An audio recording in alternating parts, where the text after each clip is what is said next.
Amém. Bom dia a todos os irmãos. Graça e paz a todos. Um feliz sábado. Quero agradecer ao irmão Iranildo, também a irmã Eliana, irmão Mário. São pessoas muito queridas que estão sempre aí contribuindo para o progresso aí da nossa igreja, da causa de Deus. Quero agradecer também a presença virtual de todos aqueles que nos acompanham ao vivo pelo Facebook. E lembrando que esses vídeos que são gravados aqui, os cultos ao vivo de nossa igreja, eles são posteriormente colocados no nosso canal do YouTube. Então, se você ainda não se inscreveu no nosso canal do YouTube, né, Igreja Cristã Bíblica Unitariana, inscreva-se e selecione ali o sininho para receber as notificações. Essa semana está vendo muitas notificações de hinos novos da Lira Unitariana, que é uma coletânea de hinos que o irmão Iranildo preparou com muito carinho, e nós estamos fazendo esse upload ali para o YouTube. Então, os irmãos são convidados a participar, a louvar e a se inscrever no nosso canal do YouTube e seguir em todas as redes sociais, né? Quem entra no Facebook e curte a página e segue a página, sempre que uma nova transmissão se inicia, você recebe ali a notificação para poder assistir ao vivo essas mensagens. A gente está gravando essa mensagem na época da pandemia, que é uma época de grande dificuldade para todos, né? Mas também é uma época de oportunidades. É uma oportunidade que a gente tem de expandir nossa mensagem, de divulgar mais ainda a palavra de Deus, né? E eu escolhi um texto, e nós divulgamos essa na arte, né, nas redes. Uma mensagem de hoje é: teu filho vive. Essa mensagem é uma mensagem de fé, né? E ela está baseada num dos episódios, num dos eventos que está no Evangelho de São João. Eu gostaria de fazer a leitura para que depois a gente pudesse fazer um comentário e pudesse usar esse episódio como um terreno rico, né, de metais preciosos, mas que precisa ser garimpado. Talvez numa leitura superficial, nós não consigamos extrair todas as lições, mas numa leitura mais detida, né, numa leitura atenta, e com a inspiração de Deus, a gente consiga tirar tesouros preciosos. Eu vou pedir aí para que seja colocado na tela o São João, né, os versos selecionados, né, capítulo 4, versículo 43 em diante, né? Ali diz que 2 dias depois, Jesus partiu dali e Jesus foi para Galileia, porque Jesus mesmo testificou que um profeta não tem honra na sua própria pátria. E chegando, pois, a Galileia, os galileus o receberam, vistas todas as coisas que fizeram em Jerusalém no dia da festa, porque também eles tinham ido à festa. Segunda vez foi Jesus a Caná da Galileia, onde da água fizera vinho. E havia ali um nobre, cujo filho estava enfermo em Cafarnaum. Ouvindo este que Jesus vinha da Judéia para a Galileia, foi ter com ele e rogou-lhe que descesse e curasse o seu filho, porque já estava à morte. Então Jesus lhe disse: se não virdes sinais e milagres, não crereis. E disse-lhe o nobre: Senhor, desce antes que meu filho morra. Disse-lhe Jesus: vai, o teu filho vive. E o homem creu na palavra que Jesus lhe disse e partiu. E descendo ele, logo saíram-lhe ao encontro os seus servos e lhe anunciaram, dizendo: o teu filho vive. Perguntou-lhes, pois, a que hora se achara melhor? E disseram-lhe: ontem, às 7 horas, a febre o deixou. Entendeu, pois, o pai que era aquela hora a mesma hora em que Jesus lhe disse: o teu filho vive. E creu ele e toda a sua casa. Jesus fez este segundo milagre quando ia da Judéia para a Galileia. Meus irmãos, esse é o texto. Essa mensagem, o tema principal da nossa breve reflexão, de nossa meditação hoje, é a fé. Nossa saúde espiritual, nosso relacionamento com Deus, nossa vida no espírito, ela não sobrevive sem fé, né? Não vai durar muito tempo. A fé é o alimento, é o insumo que nós temos que ter para o nosso desenvolvimento espiritual, né? E hoje nós estamos passando por um momento muito difícil no mundo. Por quê? O mundo hoje, ele é dominado pela mentira. A mentira virou o principal instrumento de trabalho das empresas, do governo. A mentira está entre amigos, a mentira está dentro da família. E quando a mentira cresce, cresce também o que? A desconfiança. As pessoas já não sabem mais o que é verdadeiro, o que é fake, né? E aí nós, para acreditarmos em algo, acabamos sempre exigindo alguma prova, né? Então, esse ambiente que estamos vivendo hoje no mundo, ele não é um ambiente apropriado para o desenvolvimento da fé. Não é, né? E nesse contexto, nós que somos cristãos e as pessoas, né, que creem em Deus, elas tendem a enfraquecer a fé. Elas tendem a enfraquecer, né? Ou pior, perder a fé totalmente. Por isso que Jesus, certa ocasião, ele fez uma pergunta que está lá em Lucas 18:8. Esse verso vai aparecer na tela agora. Lucas 18, versículo 8. Quando vier o Filho do Homem, achará porventura fé na terra? A fé é um elemento em extinção, como eu disse, né? E nos últimos dias da história desse mundo, isso vai acabar ficando muito raro, é um elemento raro, né? E eu gostaria de refletir com os irmãos sobre esse episódio que nós acabamos de ler. Jesus, ele voltou a uma cidade chamada Caná, que fica, né, até os dias de hoje, fica na Galileia. E vocês sabem muito bem que foi nessa cidade que Jesus fez o primeiro milagre do seu ministério, quando ele transformou água em vinho, né, numa festa de casamento. E ali, nessa cidade, Jesus tem um encontro com um homem que tinha ouvido dizer que Jesus estaria ali, que Jesus estaria na Galileia, que Jesus estaria naquela cidade de Caná, né?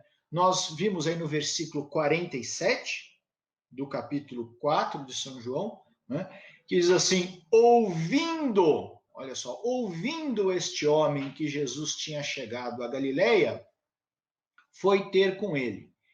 Então, essa história de fé, ela começa pelo ouvir. A primeira coisa que aconteceu foi o quê? Esse homem ouviu que Jesus estava chegando. Ele ouviu que ele chegaria a Caná.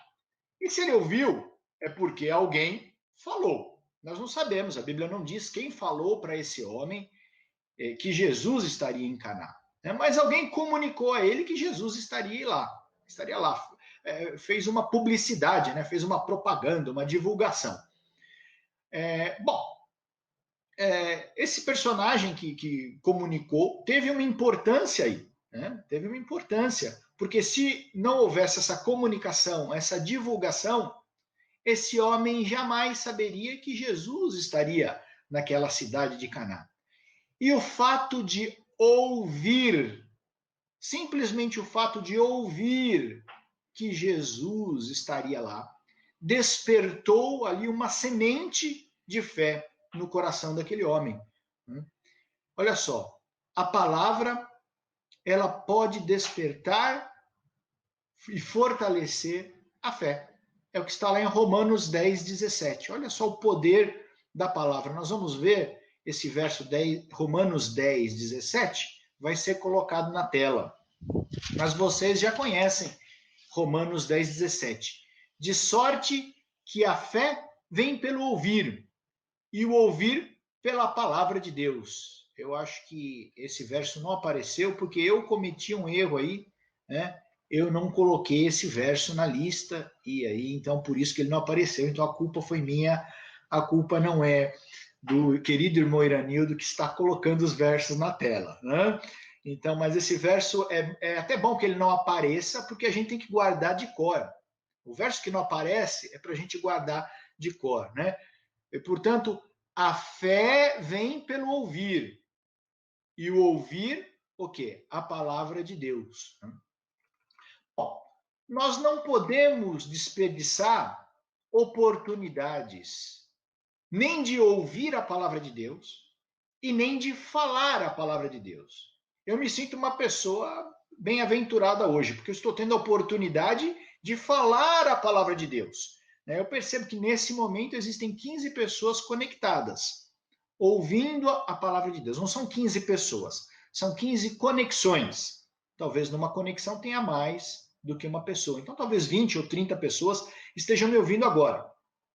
Mas eu tenho o privilégio de pegar esse vídeo depois e colocar no YouTube, onde talvez mais dezenas, centenas ou até milhares de pessoas vão ouvir essa palavra. Isso é um privilégio que eu tenho. E é um privilégio também ouvir a palavra de Deus. E nós temos agora condições de, usando a tecnologia, ouvirmos a palavra de Deus dentro da nossa casa. Cada um pode transformar a sua casa numa igreja. Então, a nossa fé pode ser alimentada, pode ser desenvolvida, pode ser fortalecida dentro de nossa casa, ouvindo a palavra de Deus. E esse homem, após ouvir, ele não apenas ouviu e ficou parado, ele ouviu e tomou uma decisão. Olha aqui o segundo passo, que também é importante. Ele não ficou parado, ele tomou a iniciativa e diz o seguinte no final do versículo 47: foi ter com ele, ou seja, o homem que ouviu foi ter um encontro com Jesus. Ele saiu de casa, entendemos que ele estava em Cafarnaum, onde estava o seu filho, Cafarnaum que fica ali às margens do Mar da Galileia. E ele andou, no sentido ali sudoeste, para Galileia e foi até Caná, aproximadamente aí 50, 60 quilômetros, mais ou menos como se ele saísse lá da Praia Grande e subisse a serra para São Bernardo, dá mais ou menos isso, uns 60 quilômetros.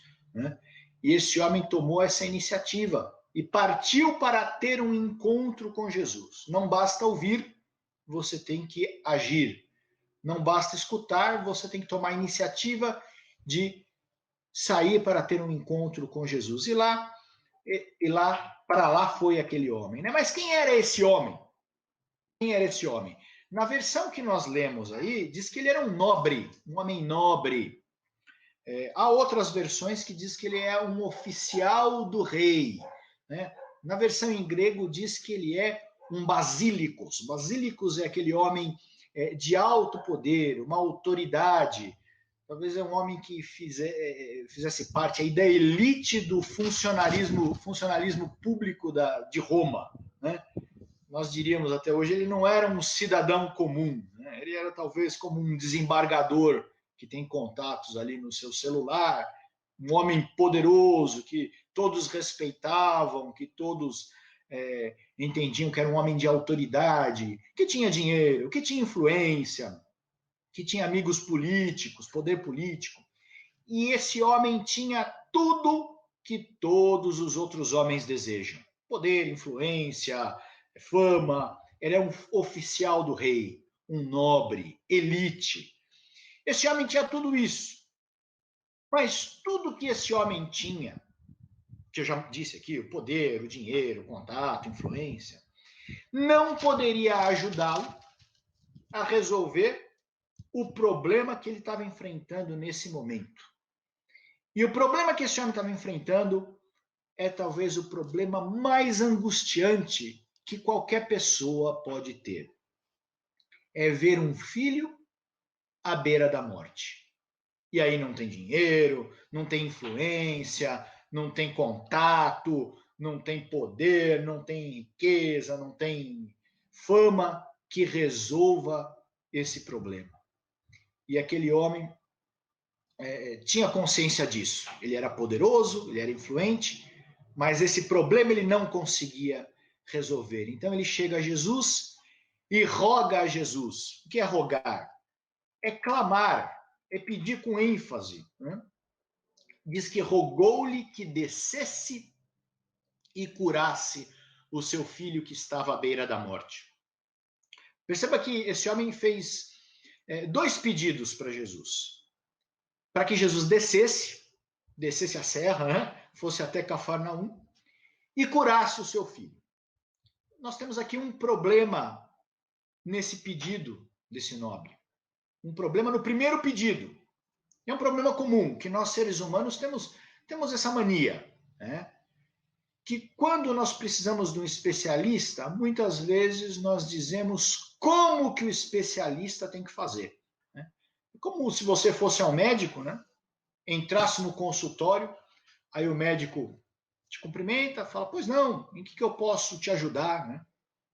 E aí você fala assim, olha, doutor, eu vim aqui para que o senhor me dê uma receita de hidroxicloroquina com azitromicina, ivermectina com zinco, com 2 doses diárias. Por favor, doutor, é isso que eu quero. Aí o médico vai falar, escuta, meu cidadão, não é assim que eu trabalho. Eu estudei 6 anos de medicina, mais 3 de residência, tenho especialização de 15 anos. Você vem aqui, você diz qual é o seu problema. Você me fala o que você está sentindo.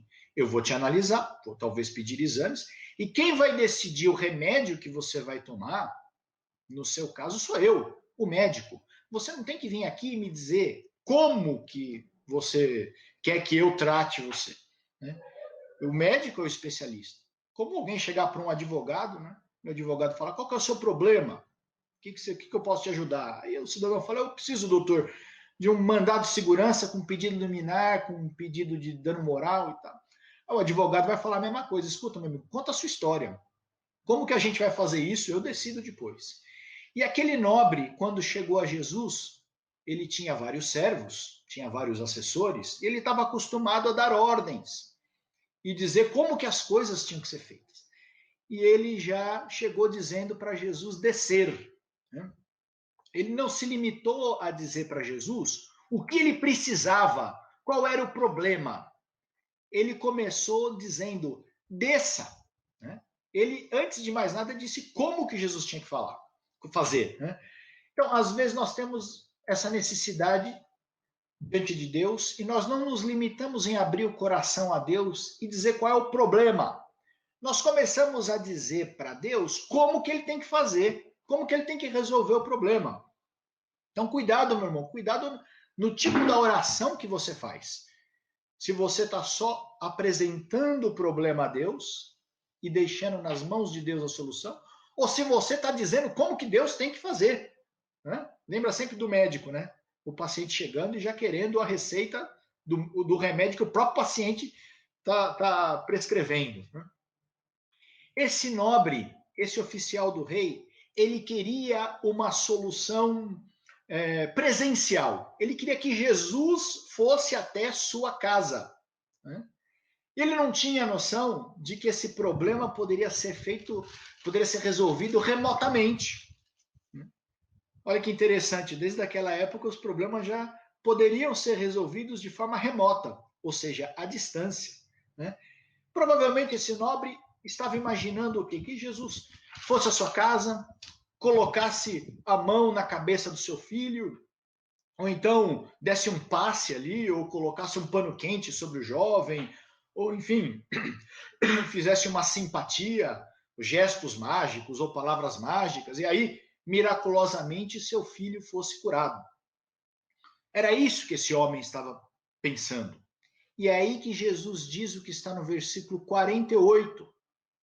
48 diz, se vocês não virem sinais miraculosos, de maneira nenhuma crereis. É o versículo 48, é antes desse aí, né? Então Jesus lhes disse, se não virdes sinais miraculosos, de maneira nenhuma crereis. Infelizmente, as pessoas, para crer, hoje, elas precisam ver alguma coisa. Precisa de alguma coisa tangível. Tem que ter ali um copo d'água em cima da televisão, né? Acho que isso é meio antigo, né? Hoje em dia não. Hoje em dia a TV de tela plana não dá para colocar mais o copo d'água, mas eu digo, um sal ungido, a madeirinha que vem lá da cruz de Cristo de Israel, a terra santa do monte Sinai, né? O feijãozinho abençoado. O povo tem que ver alguma coisa para crer. E Jesus, ele reprova esse tipo de religião. A religião que você tem que ver algo para crer. Quando Jesus faz essa reprovação, esse homem nobre, ele não quer muita teoria. Ele não quer discutir sobre teologia. Ele quer uma solução para o seu problema. E de novo ele diz no versículo 49, ele está aí na tela. Disse-lhe o nobre, Senhor, desce antes que meu filho morra.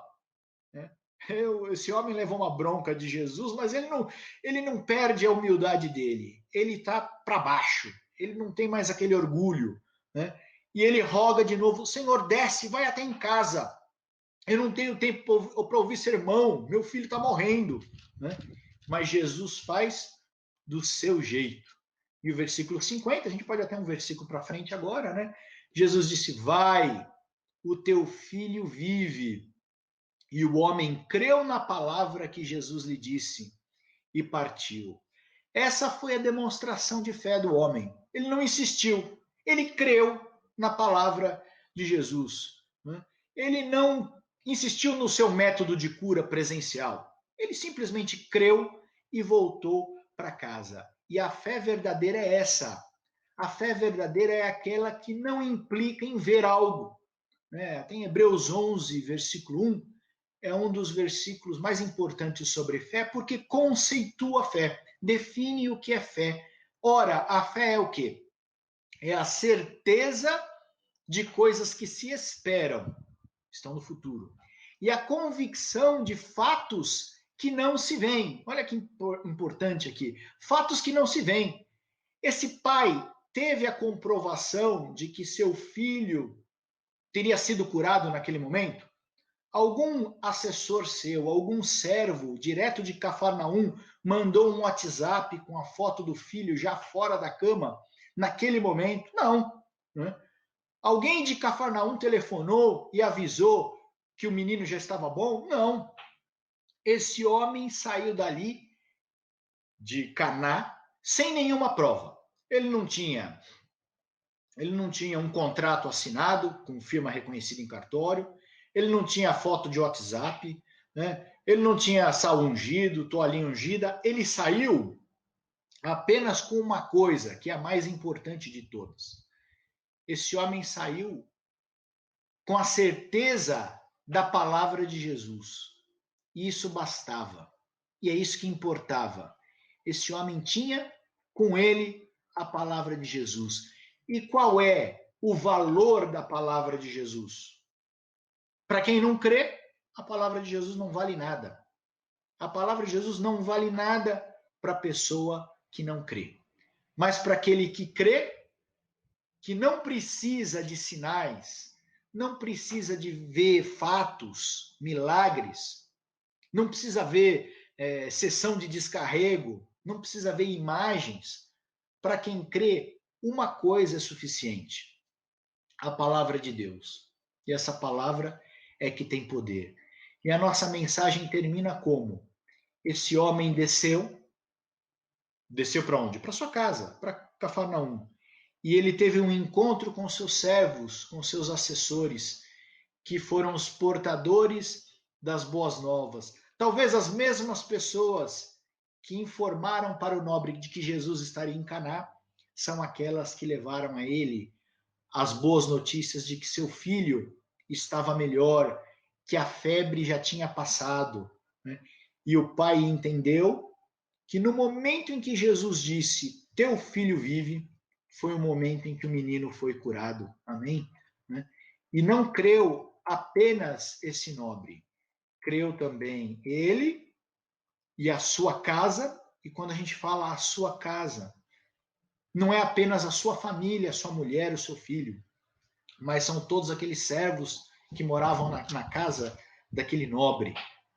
E hoje, meu irmão, você é esse nobre, você é esse homem que talvez dentro da sua casa, dentro da sua família, você pode ter um filho, uma filha, uma pessoa querida, né, que está se perdendo, que está à beira da morte. E não me refiro só à morte física, me refiro também à morte espiritual.